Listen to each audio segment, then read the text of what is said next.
Namaskar. A meeting is right now underway between Prime Minister Modi and President Trump, and we are reasonably confident that these will be the topics that will be discussed. And while all of these things may not be mentioned in the declaration, we have a reliable source that has said that these will be the topics that will be taken up. Also, what was agreed or discussed with France will also be coming into play here. So we're going to share all these things in this small, brief slide deck. You can find out how many of these things actually got mentioned in the press declaration and how many was just discussed, but no mention was made.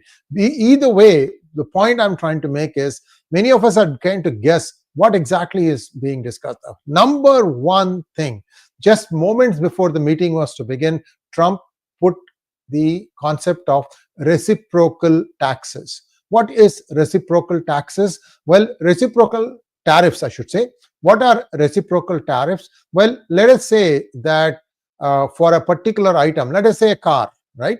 If India levies a customs duty, import tax, GST, all that together of 25%, then if India were to export a car to the United States, they would have to pay the same tariffs. Now, this reciprocal tariff is a sum total of all the taxes. It's not just import duties, or it's not going to be just the GST on that and things like that. So this is a very interesting approach, because this would mean that if India wants to export cars to United States, it may have to pay like 50, 60, 70, I don't know. Luxury cars are taxed a lot.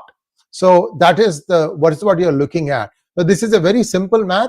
If you decrease your tariffs, then US will also decrease its tariffs. So while it may not make much of a difference to India, I have a feeling it will in some effort. You have to go back and look at where is the trade deficit between India and US. If my memory serves me right, India is a net exporter to the US because of the software goods. Now, if India were to levy 45% on taxes on software from US, guess what? The billing of all these all these companies that are giving out their maintenance and things of that nature, it's going to go up. So they will no longer be price competitive, perhaps with other countries which may have a lower tax structure. So there is a fair amount of churn that's going to happen there. Before I show you my slide deck, I just wanted to tell you this is my understanding of the reciprocal taxes, and this could be a big deal or it might be not a big deal, because India has proactively reduced taxes on some items in the recently submitted budget. India has taken some steps, but is that going to be enough? Let's see. So these are the details. Please like, share, and subscribe to our channel, and also like this video, because we wanted to update you on all the items. First thing was Elon Musk met with Prime Minister Modi today. In fact, he met with his whole family. The kids were there, his wife was there, even a nanny, I think, was there. So it was a very intimate setting kind of a meeting. It was at Blair House, and a lot of pictures have come out also. The takeaway for Elon Musk is he may not get the Starlink license, because it is believed that Ambani's alternative plans are already in an advanced stage with India. I think it's called Starwave, if I'm not wrong. Be that as it may, this is one thing that Musk may not be able to get. Tesla, already we have told you that's going to be difficult. So we'll see what happens. Now let's take a look at US-India talks. What are all the things that could be discussed? Again, this is a little birdie telling me, whispering in my ear, these are all the things that were on the agenda. That's what we have placed here. Some things may not get mentioned. Some things may also not get discussed because of lack of time. If you get pulled into one discussion for a long time, who knows what happens then, right? F-35 purchase may not proceed as Bharat seeks access to the source code to integrate its domestically developed weapon platforms onto the F-35 arsenal. Think of it this way. How India will put its missiles into the F-35 system. That is basically, the F-35 is a carrier. It can take weapons, but India wants to have access to the source code so that it can fine-tune it for its own weaponry. Think BrahMos missile if you want. something like that. I'm not saying that that's exactly the configuration. Now, if F-35 doesn't want to give the source code, then this might be a no-go. On the other hand, Russia, Su-57, is willing to be able to accommodate India's request, especially in the Tejas aircraft. I'm not 100% sure Su-57 and F-35 are like for like replacements. I don't think so. People who are more in the know of things can straighten me out, but the Russian Su-57 looks like that is being preferred, at least to try and get the Tejas off the ground. Although I'm also hearing that the General Electric engines are also going to be supplied very soon. That's, again, I'll come to that in just a moment. There's a few more slides to cover before I come back to that. Now, what else can India get from United States? There are a lot of other armaments that India can get. For example, attack helicopters. What is an attack helicopter? These, as well as armored ground vehicles, are for primarily anti-terrorist and anti-Naxal operations in, like, for example, Chhattisgarh area, and so on and so forth. This might be something that India might be willing to buy from the United States. That was as far as arms and weapons and things like that. Let's take a look at manufacturing. In manufacturing, especially in semiconductor manufacturing, for chips above 30 nanometers. See, this is something that people might not like, that, oh, India is not going to be producing state-of-the-art chips, but something that is a little bit older. See, semiconductor chip manufacturing process is a very delicate, sensitive operation. It takes a lot of years to master that. And TSMC has been doing this for 40, 50 years. And it is only now that they have risen to the pinnacle.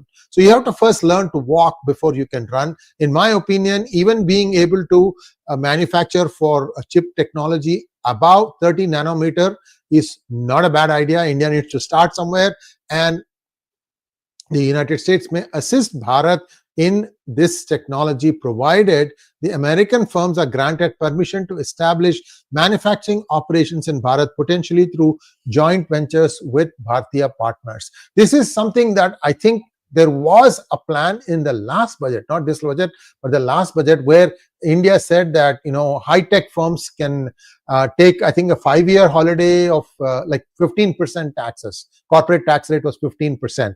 But I don't know if they said that all that profits could be repatriated back to the host country. That is where always it sticks. I don't know what happened there.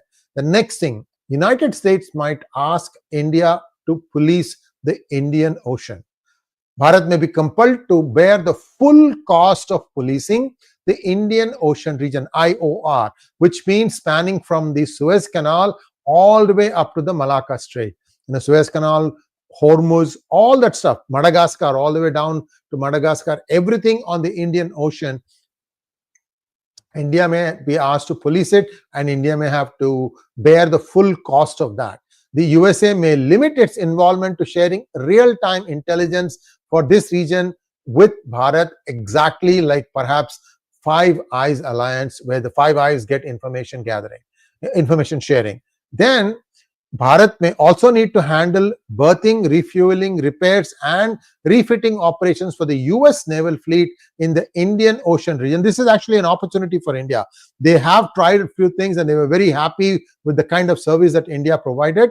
And along with food supplies, this would be like, I think the experiment was tried at Mazagon Docks, Mumbai, if I remember correctly. But there is another port near Chennai called the Kattupalli port. It has already commenced operations for US vessels there. So that is another thing. Now, what else does India get? So India has an expense list and a income list. What else does India get?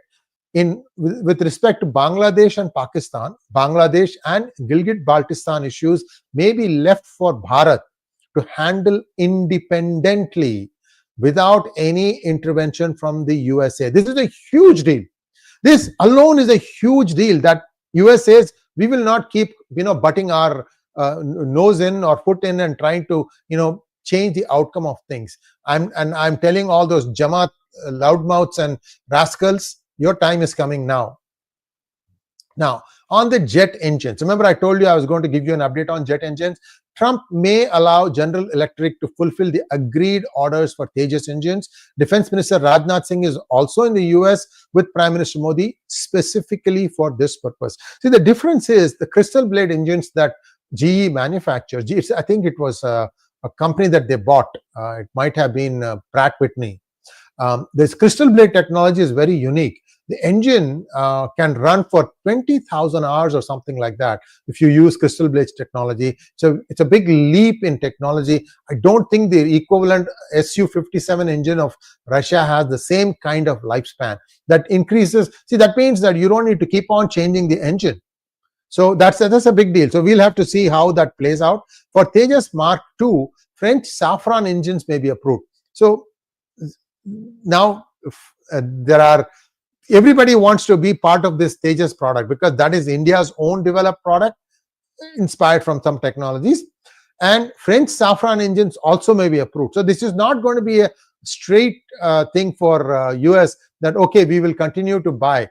They've already paid for some. I think they want that back, that to be sent to India. And in future, I think India is leaning towards looking at the Safran engines from France. France is a big beneficiary if you think about it.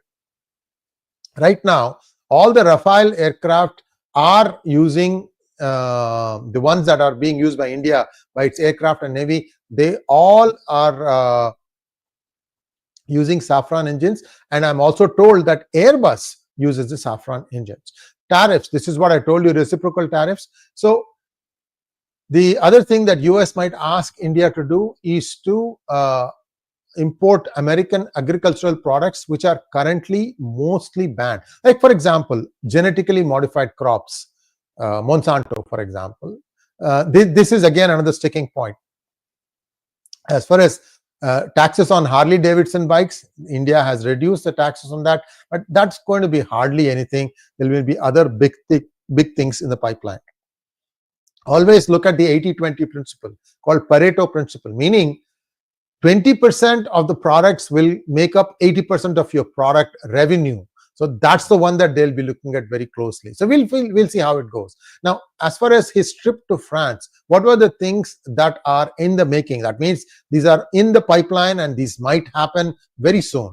France is providing full transfer of technology for manufacturing within Bharat, possibly excluding the top coating of the turbine blades. This is for the Safran.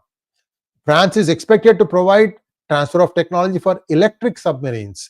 France is also expected to supply nuclear attack submarines, small modular nuclear reactors suitable for aircraft carriers, submarines, space missions, and power generation in remote islands are also being considered. By the way, we have some reference links for some of these topics, and I'll be happy to share them by way of reference links. Do come to the description section in the video a little bit later, about an hour or so, and then you will see all those links in position there. Bharat has consistently, this is for the BRICS. In BRICS, the biggest sticking point was the currency, right? BRICS currency. Bharat has consistently opposed the idea of a separate BRICS currency as an alternative to the US dollar. This stance may be leveraged to persuade Trump to ease tariffs on Bharat. This is Bharat pushing back. Russian oil refined in Bharat may be marketed globally through Texas-based entities aligned with GOP and Trump. This is Trump's way of paying back some of his donors. See, this is where the party starts coming into play. Reliance may purchase shale gas and oil from the USA for processing in Bharat. So again, SOP. So we will take your shale and we will make a refined product. So both sides, there is some give and take.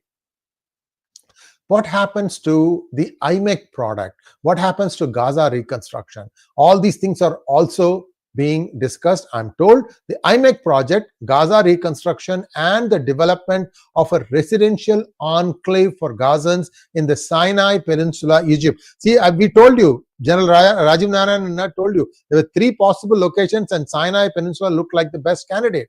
Either in full or in parts may be allocated to Bharatiya infrastructure firms with funding from Israel. Bharat may offset payments for its high-end electronics and defense purchases from Israel against the fund allocated for these projects. So there you have it. Thanks to Kannan Ramswamy for doing some of the research for us, and we're really indebted to him. He has done a whole bunch of information that we got, and we put together what we thought was a compelling presentation. I hope you all liked it, and this is something that will probably be an overarching thing of what has happened. Some of the things may not get discussed but quietly get executed. Certainly the fact that Rajnath Singh has come to visit United States, he came straight to the United States, tells you that there is more going on than meets the eye. We think we have done a fairly good capture of all the different things that are happening, and certainly we would love your feedback by way of comments, and also do look at the reference links to get more information. I'm going to go through and see if there are any questions. There are a few questions here. Let me see.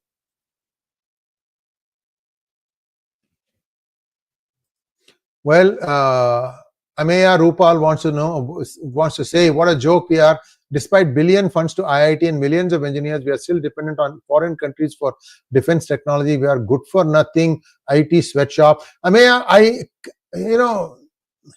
India, it's not as black and white as that. See, what happens is when you provide manpower on a contract basis for 3 months, 6 months, it's actually easy money. Why? Because you don't need to invest anything in R&D. You are just providing a strong platform. Like, for example, Infosys says that we don't believe in what you have learned in your engineering degree. We believe in our 6-month training program, after which we think you are marketable. You see what I'm saying? So everybody has to go through this regimen of thinking that if you have to make a PowerPoint, these are the processes you have to follow. If you want to go and execute a project on site, these are the things you have to do. Everything straight-jacketed and presented to you in a way that you are forced to be a small cog in a big wheel. However, once this is all done, you also probably get straight-jacketed in your thinking. And startups need to blossom, and that's what India needs to really look at. India has been successful in starting a lot of startups, but it takes time, and that's why I keep coming back to the transparency of price discovery in India's stock markets. That's a huge, huge problem right now. Let me just line up some of the questions here. There are a few more. Okay, here is one interesting thing from Vijay Singh. India just needs to fix the Bangladesh issue in Trump's time. 4 years is too small to fix Gaza. I make work and Trump will be out by that time. But my guess is if Trump is able to deliver 30% of what he has promised, that Republicans might be in for at least 2 more terms. And certainly what he has started in DOGE, if he is able to accomplish a lot of those things, close out all the loopholes, I think Democrats are in for a whole lot of hurt. So we'll see how that plays out. And that's all we have for questions. That's all we have for a monologue discussion. Now let's take a look at some of the questions. There are 4 questions. I'm going to just go through them quickly. First one is from 𝗤𝗢𝗄𝗍 𝗡. Monsanto is a monster. I hope you know the problems created by these guys in Canada and US. Yes, Monsanto created, for example, let's say you buy rice grains from them, rice seeds from them. The seeds are created in such a way that you cannot use the rice from one crop, set aside some amount to be used as seed in the following crop, because they have genetically modified these rice grains to not be able to be the seed for the next crop. They want you to come back to them. That's a well-known thing. I don't know how much India will be able to push back on that, because if it does this, then basically India will lose its own native strains, and that would be really sad. Vishal Singh wants to know, has a question. 80-20 and 95% write down of old technology we can pass on Southeast Asia against China. Yes, I sort of agree with you. It's possible. Maulana Hawasuddin Al-Bakri Premi. Sree, is Trump serious about acquiring Canada? Today in a press conference, he also called Trudeau a governor. I think he's trying to pull his leg. This has been known for a long time. I've told you this also. This is not any arrogance on my part. much of the Canadian citizenry lives within 100 miles of the border of United States. After that, the terrain becomes very, very harsh. Now, Canada has access to a lot of natural resources, but it has become too liberal for their own good. How do you change it? Even a conservative government with Pierre Poilievre as the Prime Minister, how successful will they be? They have 13 states, and all the 13 premiers are supposed to have come and met with Trump. So there's a fair amount of churn going on, but this is Trump's strategy. Hit you with shock and awe and then see what you come up with. Put you on the defensive, if you will. 𝗟𝗡𝗙𝗿 𝗢𝗂𝗏 again. Most of the US products are manufactured in China or just assembled in US. Why India has to import such US product with lesser tax? US defense products are too expensive. Well, good points. Well, India has two options, right? India can make its own arms and ammunition, or it can get it from a cheaper source. I don't think anybody else is cheaper. They may be a little bit cheaper one place, they may be more expensive somewhere else. For example, some may be cheap to buy, but then it may be expensive to maintain. You have to have total cost of ownership worked out. So there are many things here to consider, and this is not an easy target. In the meantime, the adversaries such as China is continuing to evolve and continuing to make newer technologies. So a lot of things go into the thought process here, but if there is a confrontation, like a full-fledged, full all-out war against China, you want United States on your side. That's for sure. Otherwise, if US doesn't help India at that point of time, India will lose. China is a big, big, big monster that way. So this is my 2 cents on how things are going to play out. And viewers, that was wonderful interacting with you. Please like, share, and subscribe to our channel. Don't forget to click on the bell button for notifications. You can do a comparison on how many of these things were actually mentioned in the press conference that is expected to follow in an hour or so from now. Thank you. Namaskar.